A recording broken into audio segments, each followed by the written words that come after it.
Minister ಅವರ company ಚಾಕ್ಲೇಟಲ್ಲಿ ಯಾವ ವಿಧವಾದ ಪದಾರ್ಥಗಳನ್ನು ಬಳಸಿದ್ದಾರೆ ಅಂತ ಮಿಸ್ಟರ್ ದೇವರಾಜ್ ಅವರು ಒಂದು ಲಿಸ್ಟ್ ಕೊಟ್ಟಿದ್ದಾರೆ. ಅದನ್ನೇ ಈ ಟೆಸ್ಟ್ ರಿಪೋರ್ಟ್ ಹೇಳ್ತಿದೆ.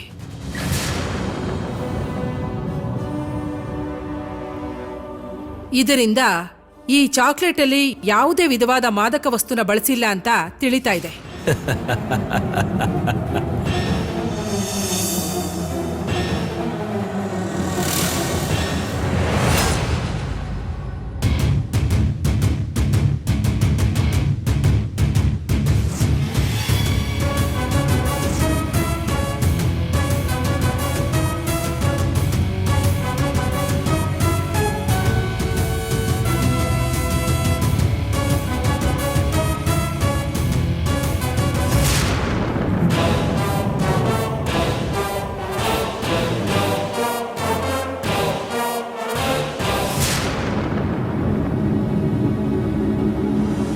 ಮಿನಿಸ್ಟರ್ ಅವರ ಕಂಪನಿ ತಯಾರು ಮಾಡಿದ ಚಾಕ್ಲೇಟಲ್ಲಿ ಯಾವುದೇ ಮಾದಕ ವಸ್ತುನ ಬೆರೆಸಿದ್ದಾರೆ ಅನ್ನೋದಕ್ಕೆ ಪುರಾವೆ ಸಾಕ್ಷಿಗಳು ಇಲ್ಲದ ಕಾರಣ ಈ ಕೇಸನ್ನ ನಾನು ಈಗ ಎಕ್ಸ್ಕ್ಯೂಸ್ ಮೀ ಮ್ಯಾಮ್.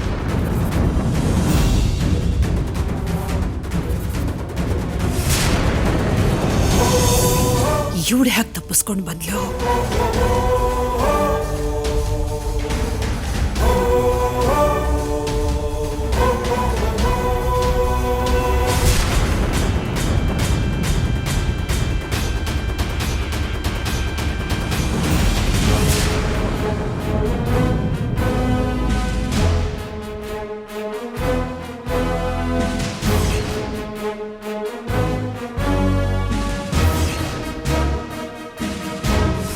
ನಮಸ್ತೆ ಮೇಡಮ್.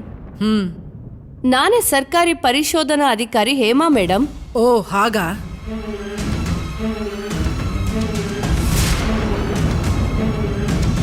ನೀವೇನಾದ್ರೂ ಹೇಳಬೇಕು ಅನ್ಕೊಂಡಿದ್ದೀರಾ? ಹೌದು ಮೇಡಮ್. ಕಟಕಟೆಲ್ ಬಂದು ಹೇಳಿ ಮಾ. Thank you madam.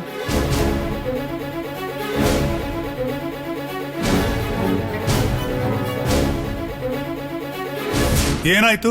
ಕೋರ್ಟ್ಗೆ ಬರಕ್ಕೆ ಯಾಕಿಷ್ಟು ಲೇಟು? ಬೆಳಗ್ಗೆ ನಾನು ಮನೆಯಿಂದ ಕೋರ್ಟ್ಗೆ ಅಂತ ಹೊರಟಾಗ ಬರ್ತಾ ದಾರಿಲಿ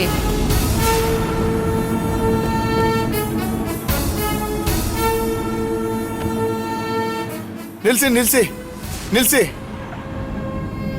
ನಮಸ್ಕಾರ ಮೇಡಮ್. ಯಾರು ನೀವು? ನನ್ನ ಹೆಸರು ಮಹಾಲಕ್ಷ್ಮಿ.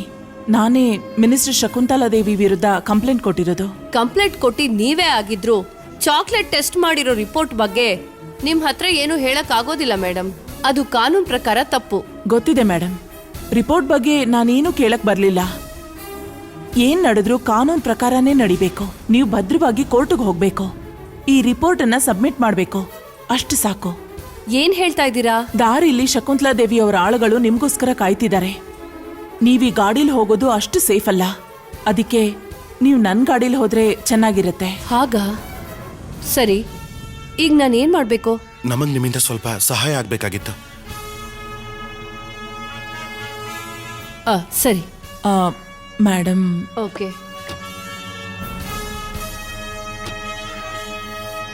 ಮೇಡಮ್, ನೀವು ಇವ್ರ ಜೊತೆ ಗಾಡಿಲಿ ಹೋಗಿ. ನೀವು ಕೋರ್ಟ್ಗೆ ಬರೋದಿಲ್ವಾ? ನಾವು ಬರ್ತೀವಿ. ನಿಮ್ ಗಾಡಿಲೇ ಕೋರ್ಟ್ಗೆ ಬರ್ತೀವಿ. ಅಯ್ಯೋ, ನೀವ್ ಈ ಗಾಡಿನಲ್ಲಿ ಬಂದು ನಿಮ್ಗೆ ಅಪಾಯ ಆದ್ರೆ? ನಮ್ ಬಗ್ಗೆ ನೀವು ಚಿಂತೆ ಮಾಡಬೇಡಿ. ಯಾವ ಅಪಾಯ ಬಂದ್ರೂ ನಾವ್ ಎದುರಿಸ್ತೀವಿ. ನೀವು ಹುಷಾರಾಗಿ ಹೋಗಿ. ನಾವು ಬಂದು ತಲುಪ್ತೀವಿ. ನೀವು ಹೊರಡಿ. ರವಿ, ಬನ್ನಿ ಮೇಡಮ್. ಸರಿ ಹೋಗಿ ಮಹಾಲಕ್ಷ್ಮಿ ಅವರೇ.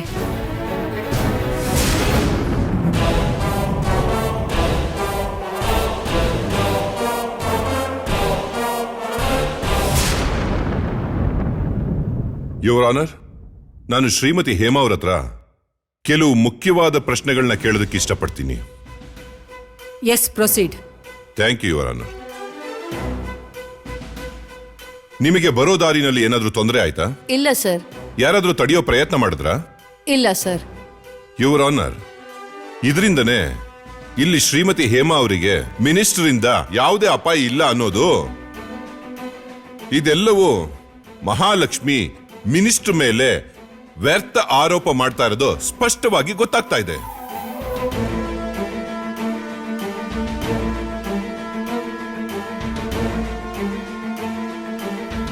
Objection your honour. Shrimati Hema ಅವರ ಕಾರ್ನಲ್ಲಿ ಮಿಸಸ್ ಮಹಾಲಕ್ಷ್ಮಿ ಅವರ ಮೈದುನ ಅರ್ಜುನ್ ಬಂದಿದ್ದಾರೆ. ಆ ಕಾರನ್ನ ರೌಡಿಗಳು ಕೆಲವರು ಅಡ್ಡ ಹಾಕಿ ತಡೆಯೋ ಪ್ರಯತ್ನ ಮಾಡಿದ್ದಾರೆ. ಆ ಕಾರಲ್ಲಿ ಶ್ರೀಮತಿ ಹೇಮಾ ಅವರು ಇದ್ದಿದ್ರೆ ಖಂಡಿತವಾಗ್ಲೂ ಅವ್ರ ಜೀವಕ್ಕೆ ಅಪಾಯ ಉಂಟಾಗ್ತಿತ್ತು.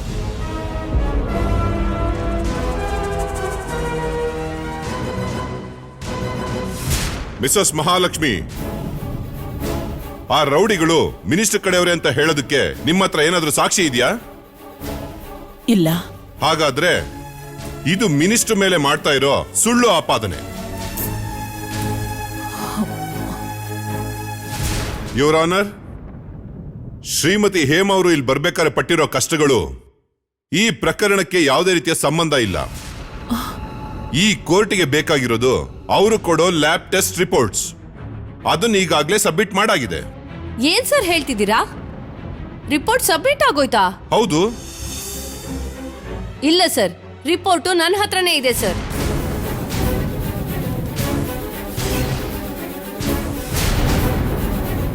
ಹಾಗಾದ್ರೆ ಈ ರಿಪೋರ್ಟು ಅದ್ಯಾವುದೋ ಸುಳ್ಳು ರಿಪೋರ್ಟ್ ಇರ್ಬೋದು ಮೇಡಮ್. ಇದೇ ನಾನ್ ಟೆಸ್ಟ್ ಮಾಡಿರೋ ಒರಿಜಿನಲ್ ರಿಪೋರ್ಟ್ ಮೇಡಮ್. ತಗೊಳ್ಳಿ. ಹಾಗಾದ್ರೆ ಈ ರಿಪೋರ್ಟ್ನ ಕೊಟ್ಟವ್ರು ಯಾರು? ಯಾರೋ ಪೊಲೀಸ್ನವ್ರು ಕೊಟ್ರು ಮೇಡಮ್.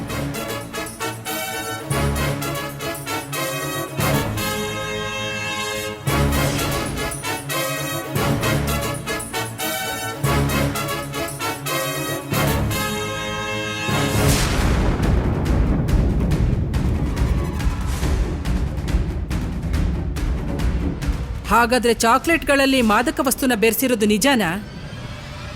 ಹೌದು ಮೇಡಮ್.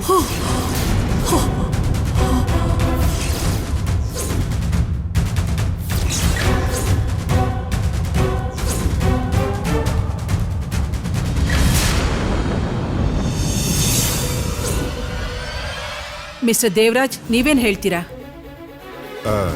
ಇದರಲ್ಲಿ ಏನೋ ತಪ್ಪು ನಡೆದಿದೆ ಯುವರ್ ಆನರ್. ಸರ್, ಒಂದು ಸಲ ಅಲ್ಲ 3 ಸಲ ಟೆಸ್ಟ್ ಮಾಡಿ ತೆಗೆದಿರೋ ರಿಪೋರ್ಟು ಸರ್. ಇದು ತಪ್ಪಾಗಿರಕ್ಕೆ ಸಾಧ್ಯನೇ ಇಲ್ಲ.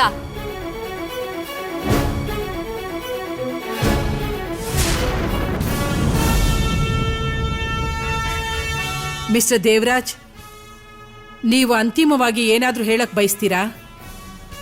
S your honour. Your honour, ನಾನು ಇದುವರೆಗೂ ಎಷ್ಟೋ ರಾಜಕಾರಣಿಗಳನ್ನ ನೋಡಿದ್ದೀನಿ. ಆದ್ರೆ ಮಿನಿಸ್ಟರ್ ಶಕುಂತಲಾ ದೇವಿ ಯಾವುದೇ ಕಪ್ಪು ಚುಕ್ಕೆ ಇಲ್ಲದೆ ಇರೋ ರಾಜಕಾರಣಿ. ಅವರ ಪ್ರಾಮಾಣಿಕತೆನ ಹತ್ತಿರದಿಂದ ನೋಡ್ದವನು ನಾನು. ಆದ್ರಿಂದಲೇ ನನಗೆ ಅವ್ರ ಮೇಲೆ ಸಂಪೂರ್ಣವಾದ ನಂಬಿಕೆ ಇದೆ. ನಮ್ ಚಾಕ್ಲೇಟ್ ಅಲ್ಲಿ ಮಾದಕ ವಸ್ತು ಇದೆ ಅಂತೇಳಿ ಟೆಸ್ಟ್ ರಿಪೋರ್ಟ್ ಬಂದಿರಬಹುದು. ಆದ್ರೆ ಇದರಲ್ಲೇನೋ ಮೋಸ ನಡೆದಿದೆ ಅಂತ ನನಗನ್ನಿಸ್ತಾ ಇದೆ.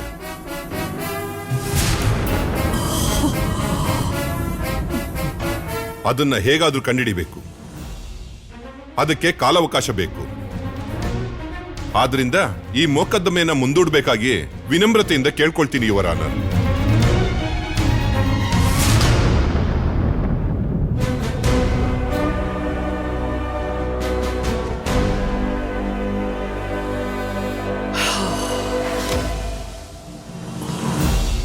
Mister public prosecutor, madam? ಅಂತಿಮವಾಗಿ ನೀವೇನಾದ್ರೂ ಹೇಳೋದಿದ್ಯಾ? ಯುವರ್ ಆನರ್, ಚಾಕ್ಲೇಟ್ ನ ಇಷ್ಟಪಟ್ಟು ತಿನ್ನೋದು ಮಕ್ಕಳೇ. ಅದು ತಾಯಿ ಹಾಲಿಗೆ ಸಮಾನವಾದ್ದು. ಅದಕ್ಕೆ ಮಾದಕ ವಸ್ತುನ ಸೇರಿಸಿ ಭವಿಷ್ಯದ ಯುವ ಪೀಳಿಗೆಯನ್ನ ಕಣ್ಣಿಗೂ ಕಾಣ್ದಿರೋ ಹಾಗೆ ಡ್ರಗ್ ಅಡಿಕ್ಟ್ ಮಾಡಿದ್ದಾರೆ. ಹಾಗಾಗಿ ಇವರುಗಳನ್ನ ಆಂಟಿ ಡ್ರಗ್ಸ್ ಆಕ್ಟ್ ಪ್ರಕಾರ ಇವರಿಗೆ ಕಠಿಣವಾದ ದಂಡನೆಯನ್ನ ವಿಧಿಸಬೇಕಾಗಿ ತಮ್ಮಲ್ಲಿ ವಿನಮ್ರತೆಯಿಂದ ಕೇಳಿಕೊಳ್ತೇನೆ. That's all your honour. Mrs Devaraj, you can ಗೋ.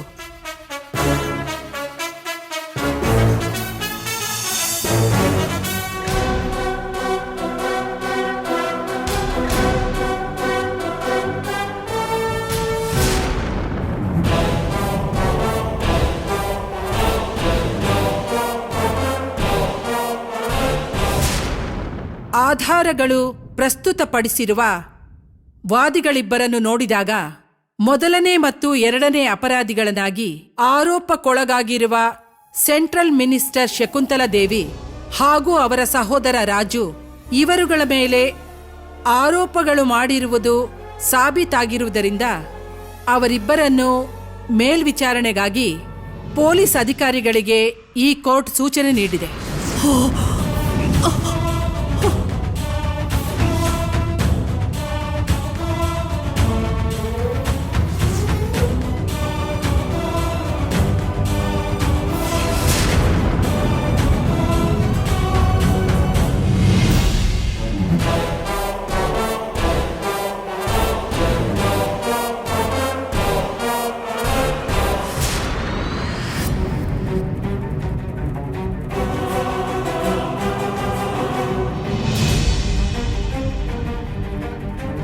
ಮೂರನೇ ಅಪರಾಧಿಯಾಗಿ ಆರೋಪಕ್ಕೆ ಒಳಗಾಗಿರುವ ಮಿಸ್ಟರ್ ದೇವರಾಜ್ ಅವರಿಗೆ ಈ ಪ್ರಕರಣದಲ್ಲಿ ಭಾಗಿಯಾಗಿಲ್ಲವೆಂಬ ಸಂದೇಹದಿಂದ ಪ್ರಾಸಿಕ್ಯೂಷನ್ ಪರವಾಗಿ ಮುಂದಿಟ್ಟಿರುವುದರಿಂದ ಆ ಸಂದೇಹದ ಫಲವನ್ನ ದೇವರಾಜ್ ಅವರಿಗೆ ಈ ಕೋರ್ಟ್ ನೀಡುತ್ತದೆ.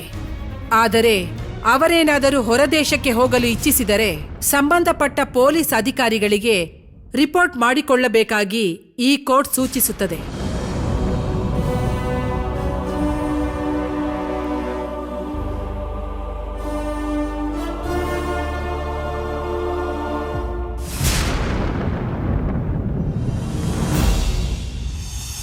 ತಮ್ಮ ಮನೆಯ ಸುಖ ದುಃಖಗಳನ್ನು ದೊಡ್ಡದಾಗಿ ಪರಿಗಣಿಸದೆ ತನ್ನ ಪತಿಗೆ ಸಂಬಂಧಪಟ್ಟ ಪ್ರಕರಣವೆಂದು ಗೊತ್ತಿದ್ದರೂ ಇದರಿಂದ ಹಿಂದೆ ಸರಿಯದೆ ಸತ್ಯವನ್ನು ಹೊರತರಲು ಧೈರ್ಯದಿಂದ ಹೋರಾಡಿದ ಶ್ರೀಮತಿ ಮಹಾಲಕ್ಷ್ಮಿಯವರಿಗೆ ಈ ಕೋರ್ಟ್ ಅಭಿನಂದಿಸುತ್ತದೆ.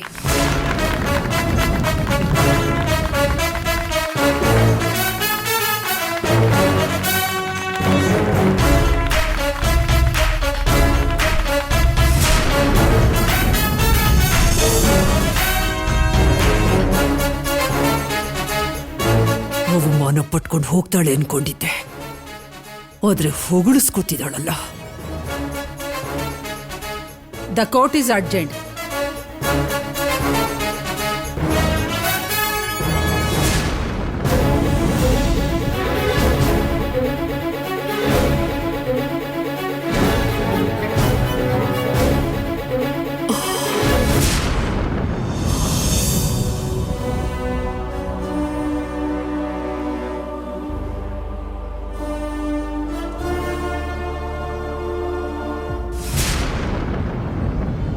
ಅಕ್ಕ,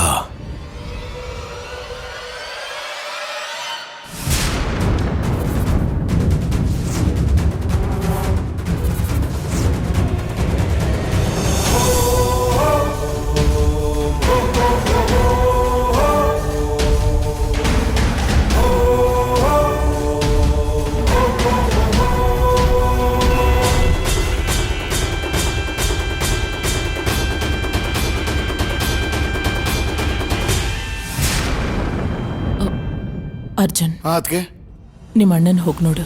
ಸರಿ ಅದಕ್ಕೆ ಇಡ್ಕೊಳ್ಳಿ.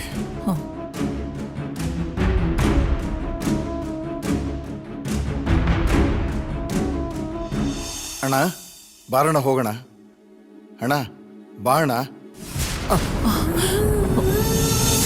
ಆ ಫೈಲ್ ಎತ್ಕೋ. ಅಣ್ಣ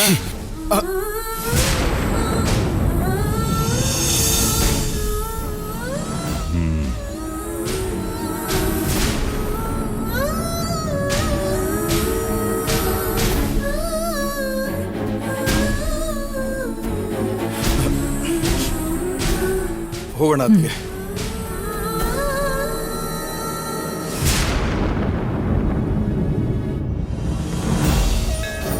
ಅಕ್ಕ, ಭಾವನೂ ಬಂದಾಯ್ತು, ತಾಳಿನೂ ಕಟ್ಟಾಯ್ತು, ಇನ್ಮೇಲೆ ಟೆನ್ಷನ್ನೇ ಇಲ್ಲ. ಯಾಕಕ್ಕ ಒಂಥರ ಇದ್ಯಾ? ಸರಿ, ನೀನ್ ಯಾಕೆ ಒಂಥರ ಇದ್ಯಾ? ವನಿತಾ, ರವಿ ನನ್ ಕುತ್ತಿಗೆಗೆ ತಾಳಿ ಕಟ್ಟಿದ್ದನ್ನ ದಿವ್ಯ ನೋಡ್ಬಿಟ್ಲು. ಆದ್ರೆ ನೋಡಿದ ಕೂಡ್ಲೆ ಅವಳಲ್ಲಿಂದ ಹೊರಟೋದ್ಲು. ಅವಳು ಅದಕ್ಕೆ ಹತ್ರ ಹೋಗಿ ಹೇಳಿದ್ರೆ ಎಷ್ಟು ದೊಡ್ಡ ತೊಂದರೆ ಆಗುತ್ತೋ ನನಗೆ ಗೊತ್ತಾಗ್ತಿಲ್ಲ. ಏನಕ್ಕ ಹೇಳ್ತಿದ್ಯಾ? ಏನೂ ಇಲ್ಲ ಅಕ್ಕ. ನಿಜವಾಗ್ಲೂ ಏನೂ ಇಲ್ಲ ತಾನೇ? ಏನೂ ಇಲ್ಲ.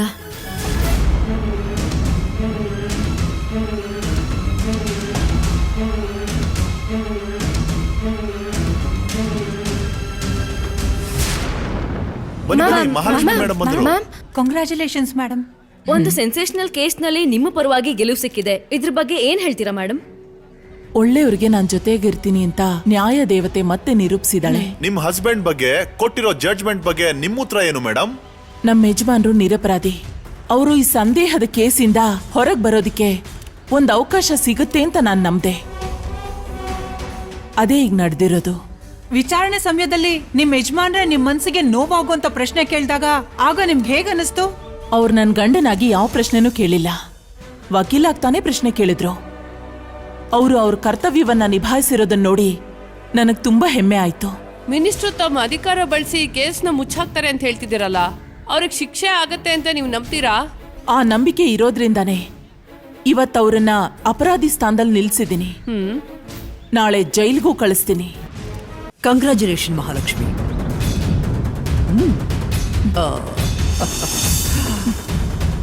ನಿಮ್ ವಿರುದ್ಧವಾಗಿ ಕಂಪ್ಲೇಂಟ್ ಕೊಟ್ಟಿದ್ದು ಮಿಸಸ್ ಮಹಾಲಕ್ಷ್ಮಿ ಅವರನ್ನೇ ಹೊಗಳ್ತಿದ್ದೀರಲ್ಲ ಮೇಡಮ್. ಇವ್ರು ನನಗೆ ವಿರುದ್ಧವಾಗಿ ಕಂಪ್ಲೇಂಟ್ ಕೊಟ್ಟವ್ರೆ, ಹಾಗಂತ ನಾನು ಇವ್ರನ್ನ ವಿರೋಧಿ ಅನ್ಕೊಳ್ಳೋದಕ್ಕಾಗತ್ತಾ? ಹಾಗಾದ್ರೆ ಈ ಕೇಸ್ ಬಗ್ಗೆ ನೀವೇನ್ ಹೇಳ್ತೀರಾ? ಈ ಕೇಸ್ ನನಗೊಂದು ಸತ್ಯ ಶೋಧನೆ. ಈ ಕೇಸಲ್ಲಿ ನಾನು ಖಂಡಿತವಾಗ್ಲೂ ಗೆದ್ದು ಬಂದೇ ಬರ್ತೀನಿ. ಇದು ನನಗೆ ಹೆಸರು ಹೊಗಳಿಕೆನ ತುಂಬಾ ತುಂಬಾ ತಂದು ಕೊಡುತ್ತೆ. ಅದಕ್ಕೋಸ್ಕರನಾದ್ರೂ ನಾನು ಮಹಾಲಕ್ಷ್ಮಿಗೆ ತುಂಬಾ ಥ್ಯಾಂಕ್ಸ್ ಹೇಳ್ತೀನಿ. Thank you so much Mahalakshmi. ಅದನ್ನ ಬಿಟ್ರೆ ನನಗೆ ಈ ಕೇಸು ಏನೇನೂ ಅಲ್ಲ. ಇದ್ರ ವಿರುದ್ಧ ಹೇಗೆ ಹೋರಾಡಬೇಕು ಅಂತ ನನಗೆ ಚೆನ್ನಾಗಿ ಗೊತ್ತಿದೆ. ಗೆಲ್ತೀನಿ.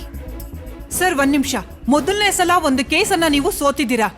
ಈ ಸೋಲು ನಿಮ್ಗೆ ಹೇಗ ಅನಿಸ್ತಿದೆ? ಇದನ್ನ ಸೋಲು ಅಂತ ಯಾರು ಹೇಳಿದ್ದು? ಇದೇನ್ ಫೈನಲ್ ಜಡ್ಜ್ಮೆಂಟ್ ಅಲ್ವಲ್ಲ? ಆದ್ರೂ ನಿಮ್ಗಿದೊಂದು ಸೋಲಲ್ವಾ ಸರ್? ಅದು ನಿಮ್ ಹೆಂಡತಿಯಿಂದಾನೇ ಆಗಿರೋದು. ಇದು ನನ್ನ ಹೆಂಡತಿಯಿಂದ ಆದ ಸೋಲು ಅಂತೇಳಿ ನಾನು ಅನ್ಕೊಂಡಿಲ್ಲ. ಅವರಿಂದ ಸಿಕ್ಕಿರೋ ಗೌರವ ಅಂತೇಳಿ ತಿಳ್ಕೊಂಡಿದ್ದೀನಿ. ಅವ್ರ ಪ್ರಕಾರ ಯಾವುದು ನ್ಯಾಯ ಅಂತ ತಿಳ್ಕೊಂಡಿದಾರೋ ಅದಕ್ಕೋಸ್ಕರ ಹೋರಾಡ್ತಾ ಇದ್ದಾರೆ. ಆ ಅರ್ಥದಲ್ಲಿ ದೇವರಾಜ್ ಹೆಂಡತಿ ಅನ್ನೋದನ್ನ ಅವರು ನಿರೂಪಿಸಿದ್ದಾರೆ. ಯಾಕೆಂದ್ರೆ ಈ ದೇವರಾಜು ಹಾಗೇನೆ. Thank you. ಸರ್ ಇನ್ನೊಂದು ಮುಖ್ಯವಾದ ಪ್ರಶ್ನೆ ನೋಡಿ, ಇದು ಆನ್ ಗೋಯಿಂಗ್ ಕೇಸು. ಇದ್ರ ಬಗ್ಗೆ ಜಾಸ್ತಿ ಮಾತಾಡೋದು ಬೇಡ. Please no comments. ದಯವಿಟ್ಟು ಬೇಡ. Please not no. ಹೋಗಿ, ಪ್ಲೀಸ್ ಹೊರಡಿ. ನಾನ್ ನಿಮ್ಮನ್ನ ಮನೇಲಿ ಭೇಟಿ ಆಗ್ತೀನಿ.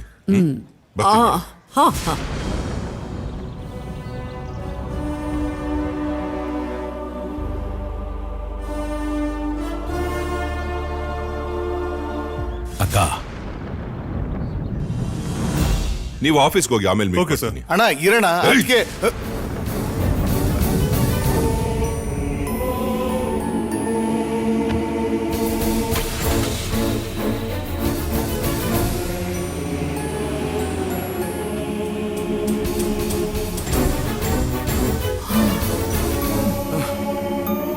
ಅದಕ್ಕೆ ಇರಿ, ಅದಕ್ಕೆ ನಾನು ಗಾಡಿ ತಗೊಂಡ್ಬರ್ತೀನಿ.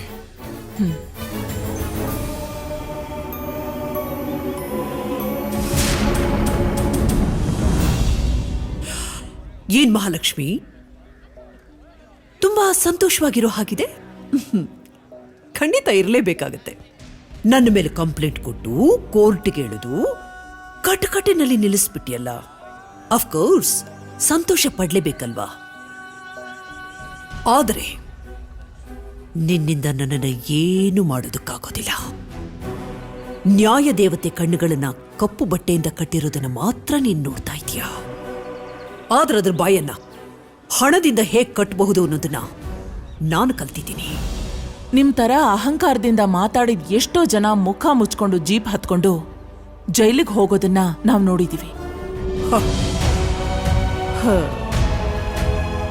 ನಿಜ ಹೇಳಿ, ಇವತ್ತು ರಾತ್ರಿ ನೆಮ್ಮದಿಯಾಗಿ ನಿದ್ದೆ ಮಾಡಕ್ಕಾಗತ್ತಾ? ನನ್ನಿಂದ ಆಗುತ್ತೋ ಇಲ್ವೋ, ಆದ್ರೆ ನಿನ್ನಿಂದ ಖಂಡಿತವಾಗ್ಲೂ ನೆಮ್ಮದಿಯಾಗಿ ಮಲ್ಕೊಳ್ಳೋದಕ್ಕಾಗೋದಿಲ್ಲ.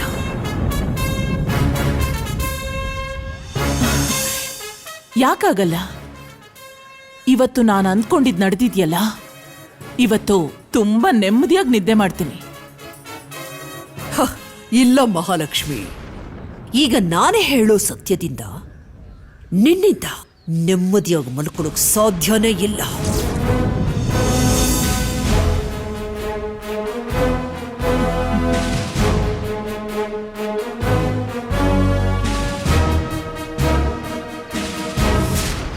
ನೀವ್ ಸತ್ಯ ಹೇಳ್ತೀರಾ? ಆಶ್ಚರ್ಯವಾಗಿದೆಯೇ? ಅದನ್ನ ನಾನು ಹೇಳಿದ್ಮೇಲೆ ನೀನು ತುಂಬಾ ಶಾಕ್ ಆಗಿರುತ್ತೆ. ಯಾಕೆಂದ್ರೆ ನಾವು ಬೇರೆಯವ್ರ ಬಗ್ಗೆ ತುಂಬಾನೇ ತಿಳ್ಕೊಂಡಿರ್ತೀವಿ, ಆದ್ರೆ ನಮ್ಮ ಬಗ್ಗೆ ನಮಗೆ ಗೊತ್ತಿಲ್ಲದೆ ಇರುವಂತ ಎಷ್ಟೋ ರಹಸ್ಯಗಳು ನಮ್ಮ ಜೊತೆನಲ್ಲೇ ಇರುತ್ತೆ. ಅದು ನಮಗ್ ಗೊತ್ತೇ ಇರಲ್ಲ. ಟೈಮ್ ಬಾಂಬ್ ಥರ.